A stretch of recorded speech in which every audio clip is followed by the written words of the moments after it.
रीवा जिले के तहसील सिरमौर क्षेत्र के ग्राम भेड़राहा निवासी अशोक मिश्रा शासकीय भूमि को अतिक्रमणकारियों से मुक्त कराने की ऐसी जिद सवार हुई कि पहले शिकायतों के जरिए प्रशासन का ध्यान आकृष्ट कराया। कई महीनों तक शिकायतों का दौर चलता रहा। जब शिकायतों को संज्ञान में लिया गया तब मीडिया के माध्यम से शासन प्रशासन का ध्यान आकर्षित कराया गया।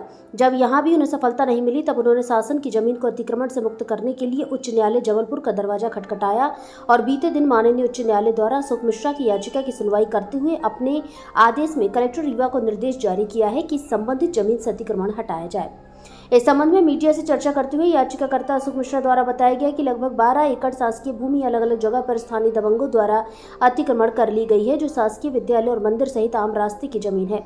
याचिकाकर्ता अशोक मिश्रा द्वारा बताया गया कि पूर्व में विद्यालय सहित अन्य कई शासकीय संस्थाओं की भूमियों में अतिक्रमण को लेकर शिकायत की गई थी, जिसका निराकरण समय पर नहीं किए जाने से मेरे द्वारा उच्च न्यायालय जबलपुर में याचिका दायर की गई थी। मेरी याचिका में सुनवाई करते हुए माननीय उच्च न्यायालय ने मामले को संज्ञान में लेकर माननीय कलेक्टर रीवा का ध्यान आकर्षित कराया है।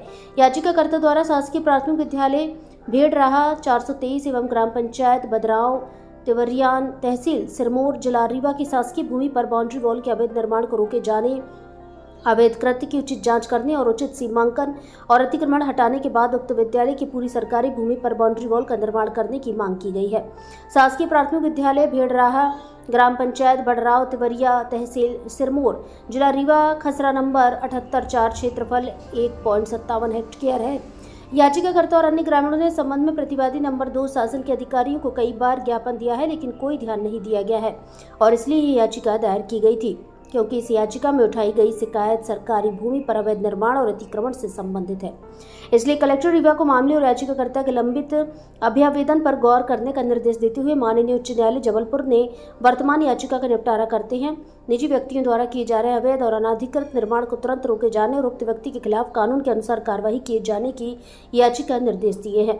भारत संवाद से ब्यूरो चीफ रिपू पांडे की रिपोर्ट। उमरी गांव है, वहाँ एक वेयर हाउस बना हुआ है। उस वेयर हाउस के सामने लगभग 1000 क्विंटल से ज़्यादा अनाज गेहूँ सड़ा हुआ पड़ा है और उसकी बदबू लगभग 10 किलोमीटर तक फैली हुई है और कई वर्षों से लगता है वो पड़ा है। तो क्या शासन प्रशासन के संज्ञान में इतनी बड़ी घटना नहीं आई? ये वर्ष 19-20 का खराब गेहूँ संग्रहित है और इसकी नीलामी के लिए हमने कई बार मुख्यालय को लिखा है और ये स्कंद मार्कफेड के कैंप में रखा हुआ है। हम इसका किराया देते हैं मार्कफेड को, तो मार्कफेड की जिम्मेदारी है कि उसका संरक्षण करें।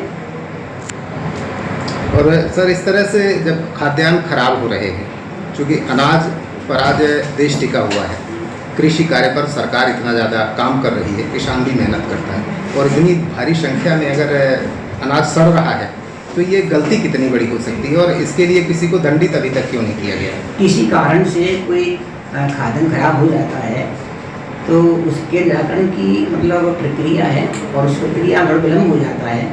हमने कई बार करके दिया है। अब इसके लिए दोषी कभी कभी प्राकृतिक प्रकोप भी हो सकता है, उस वजह से हो जाता है। सर, व्यवस्था में कमी थी तब न प्राकृतिक रूप से हुआ, ऐसा तो है नहीं कि कोई अराजी को लेकर याचिका दायर किए थे जबलपुर हाई कोर्ट में। एक अराजी नहीं, उसमें कई अराजियाँ हैं, तकरीबन 10 अराजी हैं और ये अराजी में असलियत इन पैसा वालों लोगों को कहे कि रसूखदारों व्यक्तियों को कहे या कि भू माफियाओं का कहे, इसमें बहुत पहले से अतिक्रमण किए हुए हैं। इसमें लोग जेल भी जा चुके हैं, सज़ा भी काट चुके हैं, लेकिन आज भी कोई शासन प्रशासन जब नहीं सुना मेरी बात को, मैंने यहाँ से राजस्व विभाग को, तहसीलदार को, SDM को, यहाँ तक कि कलेक्टर मैडम को भी मैंने कई बार लेटर लिखा। 2018 से लेकर के आज तक मैं अनवरत रूप से लेटर लिखता गया। जब मेरी कहीं सुनवाई नहीं तो मैंने हाई कोर्ट का रुख अपनाया और हाई कोर्ट उच्च न्यायालय, माननीय उच्च न्यायालय ने मेरे पक्ष में फैसला सुनाते हुए सीमांकन करा करके अतिक्रमण हटाने का आदेश जारी किया है। वही देने के लिए आज हम कलेक्टर कार्यालय में आए हुए थे। इससे पहले जिला प्रशासन को संज्ञान नहीं था क्या कि? हाँ, 2018 से लेकर के आज तक अनवरत रूप से, माने महीने में कम से कम एक लेटर तो हम देते ही थे, चाहे वो कलेक्टर हो